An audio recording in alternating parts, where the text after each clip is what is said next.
जो गरीब लोग हैं गाँव में, उनके साथ ज़्यादा एट्रोसिटीज़ होती है, जातीय भेदभाव होता है, आप भी मानते हैं, उनकी रिपोर्ट नहीं लिखी जाती उस समय वैसे लोग क्या करें? लोगों का कहीं ना कहीं विश्वास जो है वो कमीशन को लेके थोड़ा उतना जितना बनना चाहिए विश्वास वो नहीं रहा। मेरे आने के बाद ही ये सब तीनों चीज़ों को एससी कमीशन का भी हमने वो ट्विटर हैंडल बनाया और फेसबुक और इंस्टाग्राम का भी। तो ये कुछ लोग जो हैं वो ना तो उनके पास नेट है, ना ही उनको, अगर किसी के पास कंप्यूटर है तो किसी को चलाना नहीं आता है, तो सिस्टम उनको नहीं होता। उसके लिए हम कॉमन सर्विस सेंटर, जिसको सुविधा सेंटर भी कहते हैं या CSC कहते हैं, तो उसके साथ भी जोड़ने जा रहे हैं।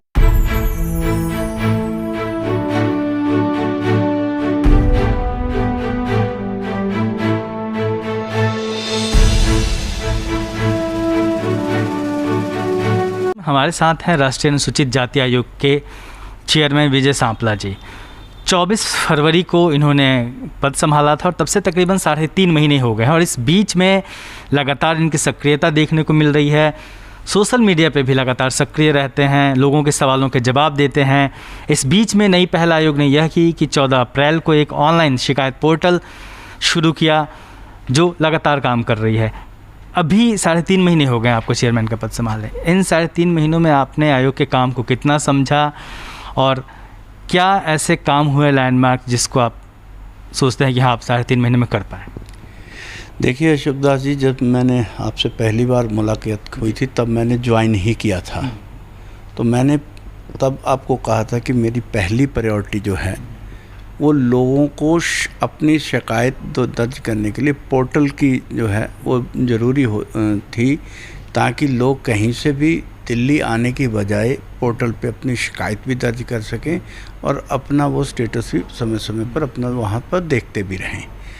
और उसी को पहले जो मैंने घोषणा की थी, क्योंकि ये एक चुनौती के रूप में लिया था, मगर मैंने तैयार तो हमने मार्च में कर ली थी पोर्टल को, मगर डॉक्टर बाबा साहब अम्बेडकर जी की 130वीं जयंती पे हमने उन्हीं को समर्पित करते हुए दलित समाज के लिए ये एक पोर्टल की शुरुआत की थी, जो माननीय कानून मंत्री और जो IT के मंत्री हैं श्री रविशंकर प्रसाद जी, उनके द्वारा ही इसकी शुरुआत की गई।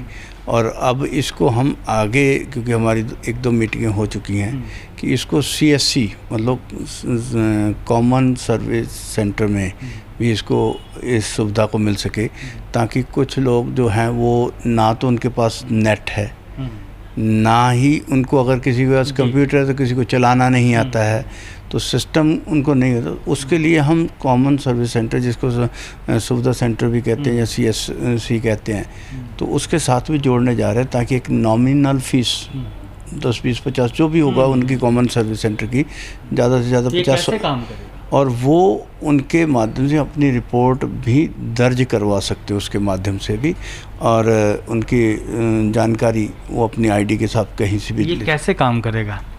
क्या CSC बस वो कहीं भी आप जाके, हम उनके साथ एक अपना MOU साइन होगा हमारा।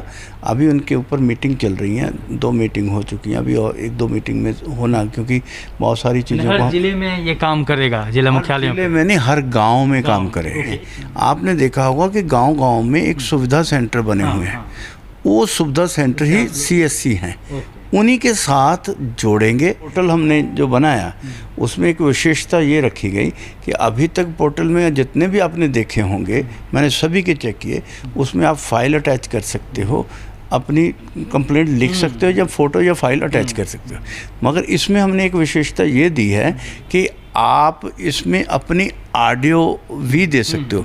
जैसे मान लीजिए किसी की रिकॉर्डिंग भी है, उसको एविडेंस के रूप में भी दे सकते हो। वीडियो में कहीं वो मीडिया की कटिंग है, क्लिपिंग है, वीडियो क्लिपिंग है, आप उसको भी डाल सकते हो। वो कंप्लेंट के रूप में भी हो सकती है और वो एविडेंस या सबूत के रूप में भी उसमें दी जा सकती है।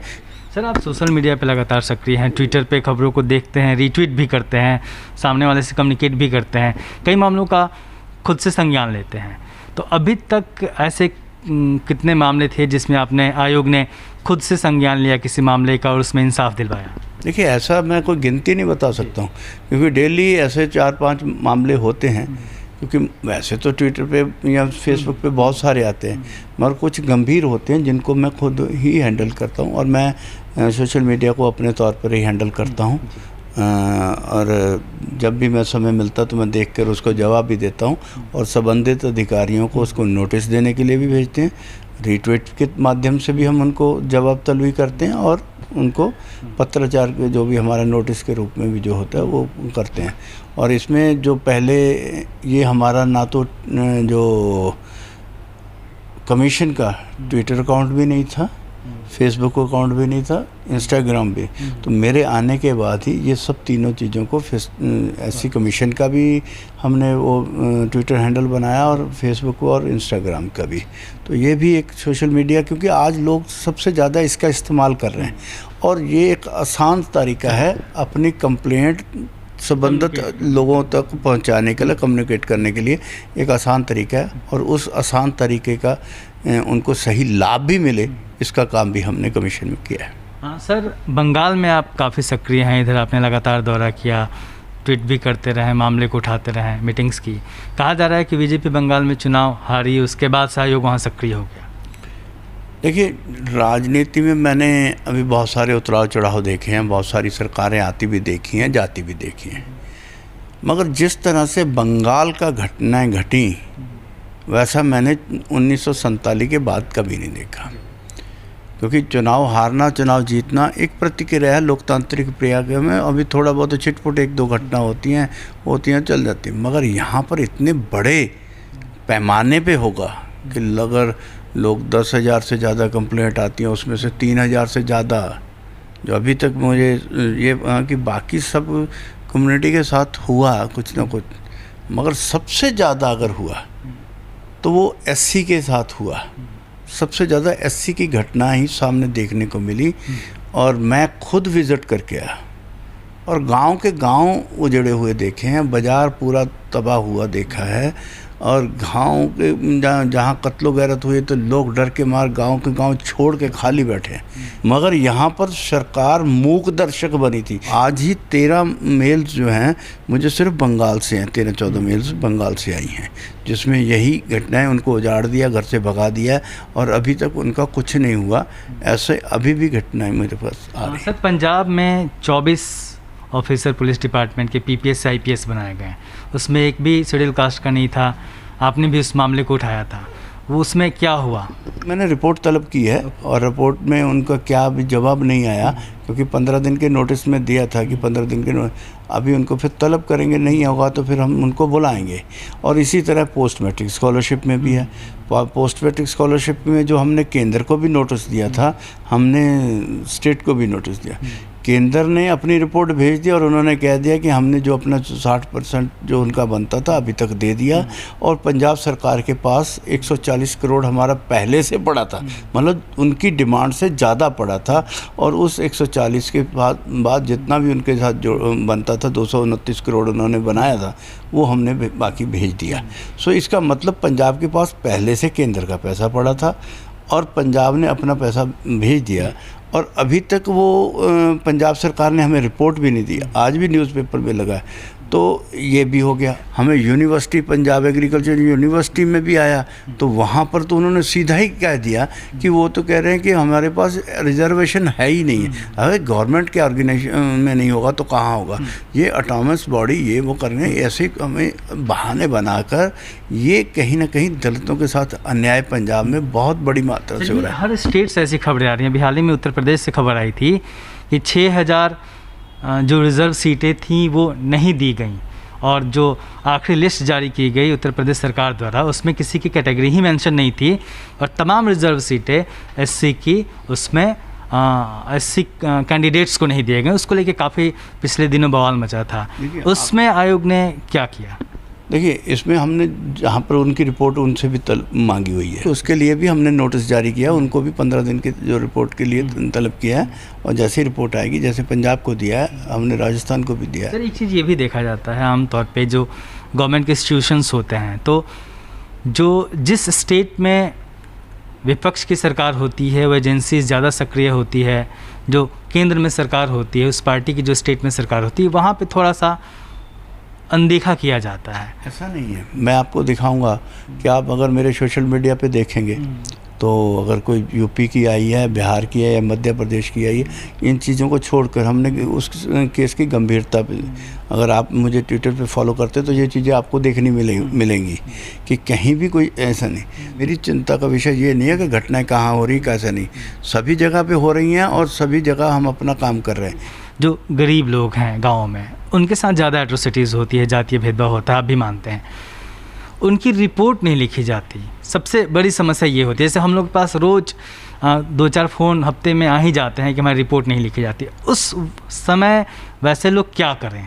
तो इसीलिए हमने पोर्टल बनाया है कि अगर वो कहीं भी सुविधा उनको, यही एक आईटी के माध्यम से हमने इजीली सुविधा देने का कारण ही ये था। मतलब पुलिस नहीं दर्ज करती है तो सीधा तो पुलिस नहीं दर्ज करती तो सीधा जो आपने देखा होगा कि ट्विटर पे बहुत सारे ऐसे हैं कि पुलिस ने नहीं दर्ज किया और जैसे ही हमने उनको ट्वीट किया है और उनसे स्टेटस मांगा है तो नीचे पुलिस का वर्शन होता है कि हम ये कर रहे हैं, वो कर रहे हैं, ये दोषी है, हमने एफआईआर कर लिया, तो इमीडिएटली उनका रिएक्शन भी आता है। तो ऐसा अगर वो पोर्टल के माध्यम से हमारे पास आएगा तो हम उनको रिटर्न जो है वो नोटिस भी भेजकर दबाव बनाते हैं। और हम जो दबाव तो नहीं कह सकते, हम उनको उचित कार्रवाई करने के लिए न्याय दिलवाना जो है वो उसके लिए हम कहते हैं और न्याय दिलवाते भी। एक चीज़ सर और दिक्कत आती है, शिकायत दर्ज हो गई, आयोग ने भी कदम उठाते हुए कहा कि हाँ शिकायत दर्ज करिए, फिर रिपोर्ट मांगे, लेकिन आखिरी तौर पे जो फैसले आते हैं, जितने आयोग में जैसे कंप्लेन आते हैं, आखिरी तौर पे क्या फैसले होते हैं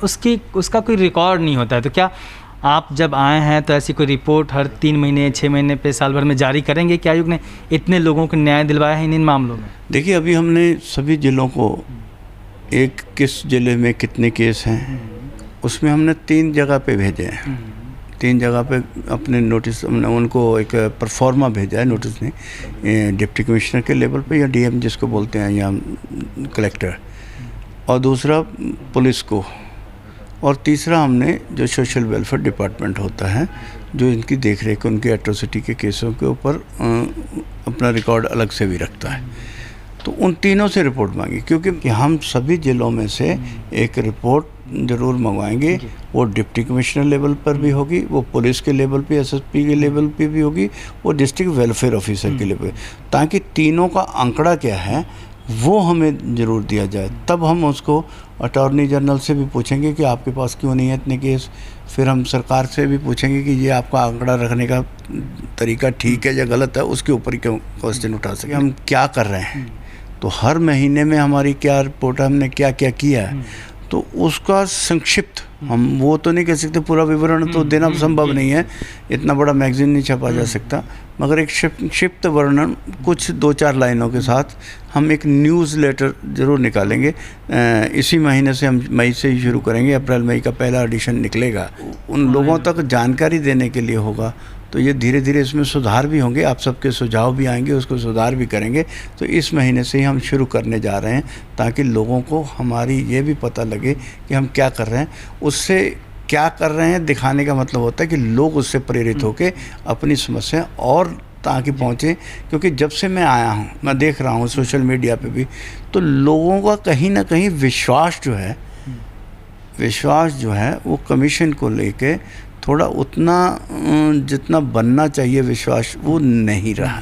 तो इन सबको विश्वास बनाने के लिए ही हमने ये जो कदम उठा रहे हैं, एक विश्वास बना रहे हैं ताकि लोगों को पता लगे कि कमीशन कर रहा है कुछ, और उनको ये आशा है कि हम जाएंगे तो हमें न्याय मिलेगा।